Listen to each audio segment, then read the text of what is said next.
Sean McAllister was only 16 when his name first appeared in whispered conversations across Glasgow's housing estates. Connor Fraser, just a year older, had already earned a reputation as a fighter no one dared cross. Then came Liam Doyle, the shadow in the background, calculating, watching, waiting for his chance to strike. Together they would shape the streets of Scotland in blood and betrayal, rising from broken neighborhoods to build empires of fear. Their lives were tangled in ambition and violence, and their choices turned entire communities into battlefields. What began as teenage defiance would soon explode into a brutal war that scarred Scotland forever. The late 1990s in Glasgow carried an energy that was both restless and dangerous, a time when the working-class neighborhoods were struggling with unemployment, addiction and poverty. From those cracks in society, something darker began to rise. Young men who felt invisible in the eyes of authority started forming their own rules, their own kind of power. They weren't businessmen, they weren't politicians, but they quickly learned how to build influence the only way they could, through fear. They called themselves the Street Kings, and for the first time in years, the city began to sense that a new order was taking shape. It began small, with groups of teenagers hanging around housing estates, demanding cigarettes, coins or respect from anyone unlucky enough to walk past them. At first people thought it was just mischief, something temporary that would disappear as the boys grew older. But these boys never grew out of it. They grew into it. The Street Kings began carving out their territories, one block at a time. Every street corner, every park bench, every pub had to pay its price. Shopkeepers who refused to hand over protection money found their windows smashed and their cars burned. The message was simple: you were either with them, or you were a target. By the end of the decade, their presence was impossible to ignore. Graffiti marked their neighborhoods, like warning signs, names and symbols sprayed on walls, to remind everyone who was in charge. Even the police admitted privately that entire areas of Glasgow had become no-go zones after dark. Locals whispered stories of beatings that left men in hospital beds for months, of families forced to move out overnight, of debts collected with knives pressed against throats. But what made the Street Kings truly terrifying wasn't just the violence. It was the loyalty they demanded. Once you joined, there was no way out except in a coffin. The Street Kings weren't the only ones trying to control the streets. Rival groups started to emerge, each claiming they were tougher, smarter, and more dangerous. Glasgow became a chessboard, with every block worth fighting for. These fights weren't childish brawls anymore. They were planned battles, armed with blades, chains and makeshift weapons. What started as scuffles behind pubs soon spilled onto open streets, with entire neighborhoods watching in silence, as gangs clashed in broad daylight. Ordinary people were trapped in the middle, forced to live under the shadow of groups that thrived on chaos. As the Street Kings grew stronger, they began thinking bigger. It was no longer enough to collect coins from shopkeepers or steal cars from driveways. They wanted to control the flow of money and drugs coming into the city. They learned quickly that drugs were more profitable than anything else, and with drugs came the kind of wealth and power they had only dreamed about. Suddenly, boys who once stood on corners begging for change were walking around in expensive trainers, wearing gold chains, and flashing cash in bars.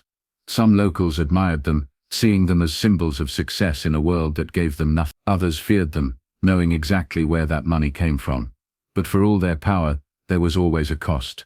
Rivalries grew sharper, and every step forward seemed to ignite another wave of violence. Rumors spread of teenagers being stabbed in stairwells, of bodies left in alleys as warnings, of mothers weeping outside hospital doors while the streets fell silent. The gang life promised glory, but it delivered destruction. Those who chased power rarely lived long enough to enjoy it. Still, new recruits lined up, drawn in by the promise of brotherhood, respect and quick money. Glasgow's identity began to change. To outsiders, it was still a city of music, football, and hard work, but to those living in the shadow of the gangs, it was a place where every decision, every walk home, every glance at a stranger, could mean life or death. The Street Kings had turned ordinary neighborhoods into war zones, and their empire was only just beginning to grow. For the people of the city, the late 1990s marked the beginning of an era where fear ruled the streets, and nobody, not even the authorities, seemed strong enough to stop it. The early 2000s brought a storm that Scotland's largest city could not ignore.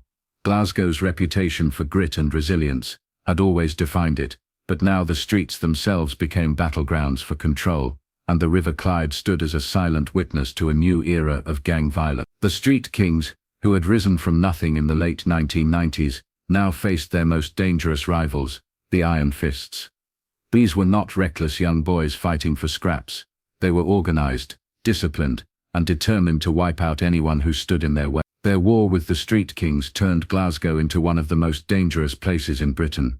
The first signs of this bloody conflict appeared quietly. A man was found by the river's edge, one cold morning, his body battered, his pockets empty, his face unrecognizable. At first the police called it a robbery gone wrong, but the locals knew better. It wasn't robbery, it was a warning. Within weeks, more bodies began to appear, each one carrying marks of torture, each one connected in some way to the gang. Sometimes it was a dealer who had gone behind his gang's back, sometimes a young recruit suspected of betraying secrets. The Clyde carried their stories, washing up reminders that no one could escape the grip of these two gangs. The street kings had built their name on fear, but the Iron Fists were even more ruthless.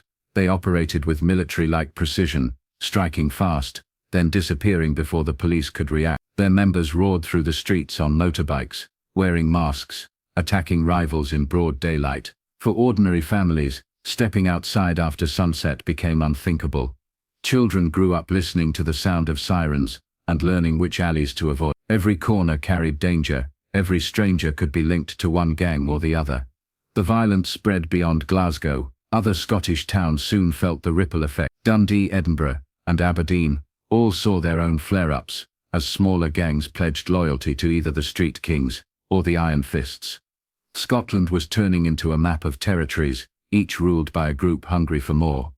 Innocent lives were caught in the crossfire. A teenager walking home from school could be mistaken for an enemy and stabbed for nothing more than wearing the wrong color of jacket. Families grieved in silence, too afraid to speak out, knowing that justice was something the gangs never allowed. What shocked the public most was how young the killers were. Many of them were barely 16, boys who should have been in classrooms but instead carried blades longer than their arms. The media portrayed them as monsters, but on the streets they were seen as soldiers, fearless, reckless, and loyal only to the gang. They didn't see themselves as criminals, they saw themselves as warriors in a city where survival meant being part of something bigger, no matter how violent it was. The Clyde became more than just a river, it became a dividing line between rival powers. The street kings ruled one side, the Iron Fists the other, and every bridge connecting the two became a potential war zone. Cars were ambushed in traffic, buses were stopped by masked men, and pubs once filled with laughter turned into hunting grounds. Fear became the city's new language. People stopped asking questions, stopped making eye contact, and learned to live with the constant threat of violence. The police tried to intervene, but every step they took seemed too small. Arrests were made, drugs were seized, but for every member taken down, two more rose up to replace him.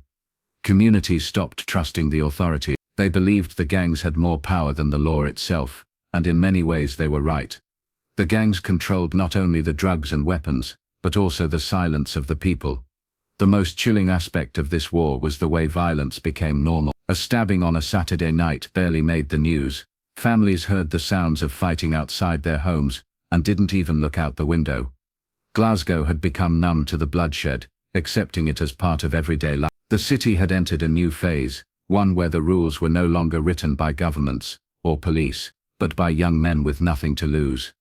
By the mid-2000s, the body count had risen so high that even the bravest locals admitted the gangs had complete control. Every murder carried a message, every beating served as a reminder, and the Clyde kept its secrets, carrying the echoes of the fallen as it flowed silently through the heart of the city. The fight between the street kings and the Iron Fists was no longer just a gang rivalry, it was a war, and Glasgow was the battlefield.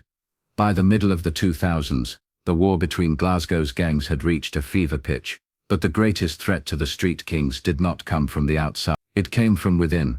Money was flooding in from drugs, cocaine and heroin, that poured through the streets like poison. With every deal the profits grew, and with profits came suspicion, envy and greed. The gang that had once been united by loyalty and fear was starting to split apart. Brothers who had fought side by side began to whisper against each other, and it wasn't long before betrayal became the sharpest weapon of all. At first the cracks were invisible, meetings ran late, shipments were delayed, and safe houses were moved with little explanation. The leaders of the Street Kings believed they were tightening security, but the truth was far darker. Someone from inside had started feeding the Iron Fists information. Every detail about their operations, when a shipment was arriving, where it was being stored, who was guarding it, was being sold to their rivals.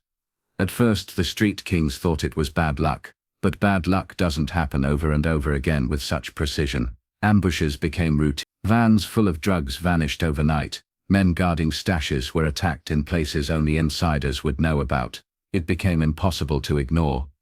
There was a traitor. The betrayal hit them like a disease. Suspicion infected everyone. Men who had fought together for years suddenly eyed each other as enemies. Paranoia spread through the ranks like wildfire. Accusations led to violence, and violence led to more division. One night, a mid-level member was dragged into an abandoned warehouse, beaten, and left bleeding, because someone swore he had been seen talking to the Iron Fists.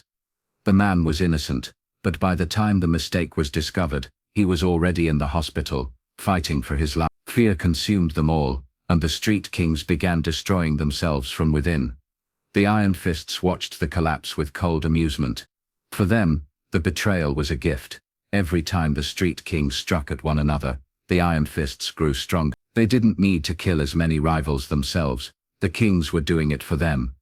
Glasgow's streets became quieter, but only because the war was now being fought in shadows, in whispered conversations, in midnight disappearances. The bloodshed was no less brutal. It was simply hidden from public view. The man at the heart of it all was one of the Street King's most trusted lieutenants. For years he had built his reputation on loyalty, enforcing the rules with an iron hand, punishing anyone who crossed the gap. No one suspected him. He was the one they turned to for advice, the one who calmed disputes, the one who made sure everyone got their cut. But behind closed doors, he was selling secrets to the Iron Fists, earning more money than most of his leaders ever suspected. He wanted more than just wealth. He wanted power, and he was willing to burn his own family to get it. The collapse of the Street Kings was sudden and shocking. They had ruled entire neighborhoods, feared by everyone who crossed their path. Now they couldn't trust each other enough to stand united. Old alliances shattered. Long-time friends vanished overnight, some fleeing the city, others disappearing into shallow graves. The once mighty empire began to crumble block by block, leaving empty spaces for rivals to fill. Ordinary people noticed the change almost immediately. The graffiti that once marked their territory was painted over by new names. The masked men who once roared through the streets were nowhere to be seen. But the silence wasn't peace, it was the silence of something dying. The Street Kings, who had built themselves into legends, were tearing themselves apart, and no one could stop it. The police, who had been chasing shadows for years, suddenly found themselves with more opportunities than ever. Informants came forward, desperate to save themselves from the chaos. Officers raided stash houses, seized drugs, and arrested key members, but they weren't dismantling the Street Kings. The gang was dismantling itself, piece by piece, betrayal by betrayal. The traitor had done more damage than the police could ever have imagined, and the Iron Fists were there to take full advantage of it. By the end of the decade, the Street Kings were no longer the terrifying force they had once been. Their names still carried weight, but their strength was gone. Their downfall wasn't caused by rivals' brutality, or by the law's determination. It was caused by greed, by betrayal, and by the simple truth that in a world built on fear, trust is the first casualty. The empire that rose out of loyalty collapsed under the weight of its own deceit, and for Glasgow, the blood that was spilled in those years left scars that would never fade. The fall of the Iron Fists did not happen in one night, nor was it the result of a single mistake. It was the slow unraveling of an empire that had once appeared untouchable. At their peak, the Iron Fists commanded fear across Glasgow and beyond. They had weapons, wealth, and a reputation for violence, so extreme that even seasoned criminals hesitated to cross them. But power has a way of blinding those who hold it. In their arrogance, the Iron Fists forgot the very lessons that had allowed them to rise. They became reckless, and recklessness in the world of gangs is as fatal as a bullet. Their first cracks showed in their greed. With the Street Kings collapsing, the Iron Fists should have consolidated power quietly, keeping their operations hidden from both rivals and the police. Instead, they flaunted their success. Leaders threw extravagant parties in expensive clubs, drinking champagne while surrounded by luxury cars, and women who served as trophies of their dominance. They posed for photographs with gold chains, designer clothes, and piles of cash, forgetting that every show of wealth attracted the attention of law enforcement. What had once been a tight and disciplined machine began to resemble a circus, each leader competing to prove he was richer and more ruthless than the next. Behind the glamour, cracks wide. Younger members who had once been loyal soldiers started to question why they were risking their lives for scraps while their leaders drowned in luxury. The resentment was subtle at first, grumbles in dark corners, whispers in back rooms, but soon it became something much more dangerous. Small cliques formed within the gang, some loyal to the old leaders, others eager to seize control. Robberies began to occur within their own ranks, stashes disappeared, money vanished. It was betrayal, not from enemies. It was betrayal, not from enemies, but from within their own circle. The same disease that destroyed the street kings was now spreading through the Iron Fists.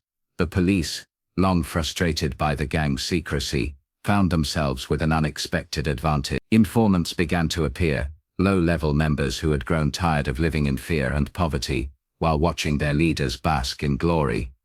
Some turned to the police for money, others for protection, and some simply for revenge. Every piece of information they gave, addresses of warehouses, names of suppliers, locations of meetings, allowed the authorities to strike harder than ever before. Raids swept through Glasgow, seizing drugs worth millions, and arresting key players who once thought themselves untouchable. But law enforcement was only part of the downfall. Violence within the Iron Fists escalated as ambition tore through their ranks. A younger generation of members, eager for respect, ignored the gang's long-standing rules of discipline. They carried out killings without permission, robbed dealers they were supposed to protect, and launched reckless attacks that brought unwanted heat from the police. The leadership tried to crack down, but their grip was slipping. Order was gone, and fear alone could not restore it. As the police pressure increased, the Iron Fists grew desperate. Leaders who once prided themselves on never showing weakness began to panic. Some fled the country, hiding in Spain and the Netherlands, hoping to rebuild their empire from afar. Others doubled down on violence, ordering brutal attacks in an attempt to reassert control. But these desperate moves only fueled their decline. Every murder left more evidence, every ambush attracted more attention, and every public display of violence tightened the noose around their neck. By the late 2000s, the Iron Fists were no longer the unstoppable force they once were. Their leaders were being locked away in high-security prisons, their wealth seized by the authorities, their name tarnished by betrayal. Former allies turned their backs on them, sensing that the gang's time was over. Younger gangs refused to pledge loyalty, seeing opportunity in the vacuum left behind.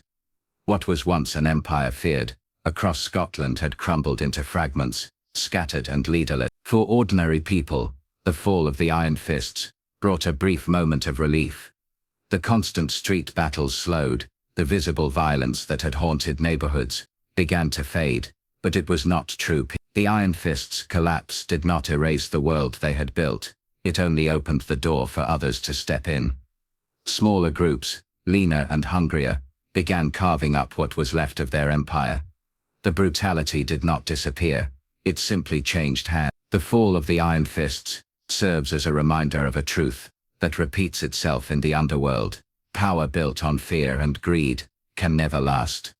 The gang that once seemed untouchable was undone by the very things that made it strong. Arrogance blinded them, greed corrupted them, betrayal weakened them, and violence consumed them. Their downfall was not a victory for justice, nor a triumph of law and order. It was simply another chapter in the endless cycle of Scotland's gang wars, a story that proved no empire of blood can stand forever. By the time the new decade began, the names that once sent shivers through Glasgow's neighborhoods were fading into memory. The street kings had crumbled under betrayal, and the Iron Fists had been dismantled through arrogance and greed.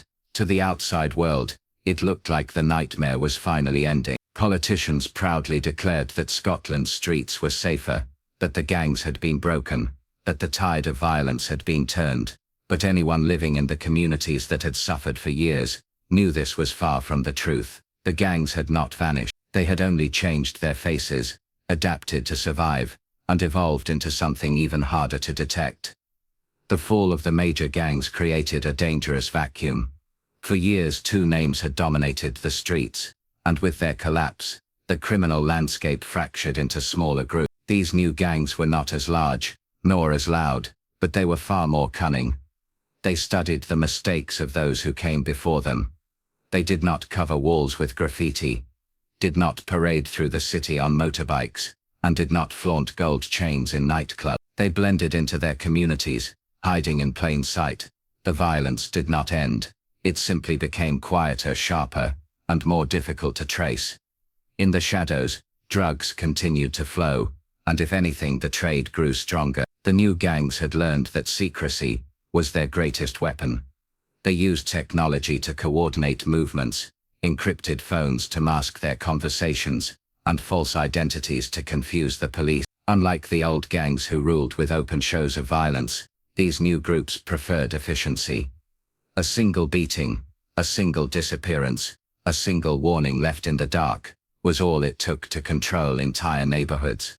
The brutality was still there, but it no longer made headlines. It existed in silence, hidden behind closed doors.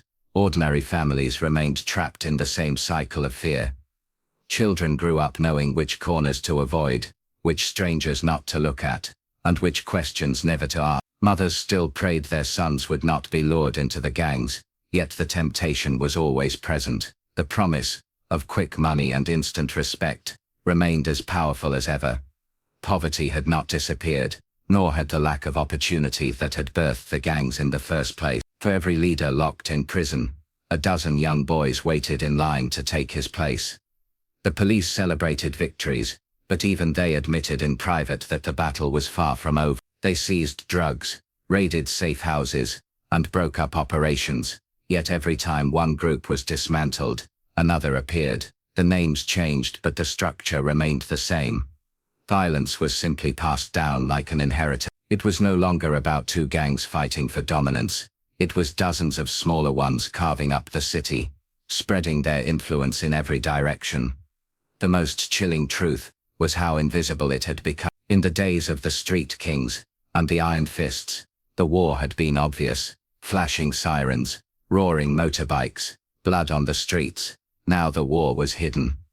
The killings were quieter, the intimidation subtler, the fear less visible but no less suffocating. Scotland's gangs had learned to survive, not by being louder, but by being smarter. They no longer ruled through headlines, they ruled through silence. For the communities caught in the middle, it meant living with an enemy they could not always see. A friendly neighbor might secretly be moving drugs.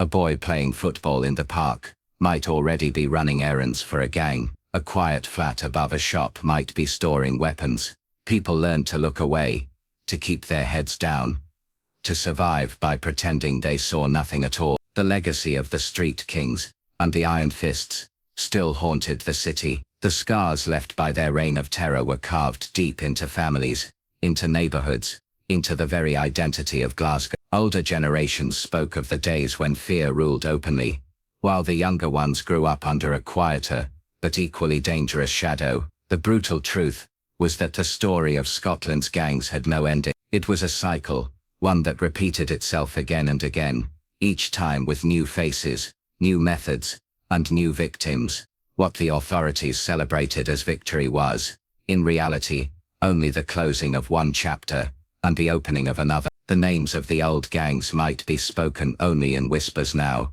but the violence they unleashed had never truly left. It lingered in the silence of the streets, in the cautious glances of neighbors, in the lives of families, who still prayed they would not be the next to suffer. Scotland's gangs did not die with the street kings, or the iron fists. They adapted, they survived, and they continued to shape the underworld in ways the public could barely imagine. That is the brutal truth. An inheritance, a fear that refuses to fade, a cycle of violence that waits patiently for its next eruption.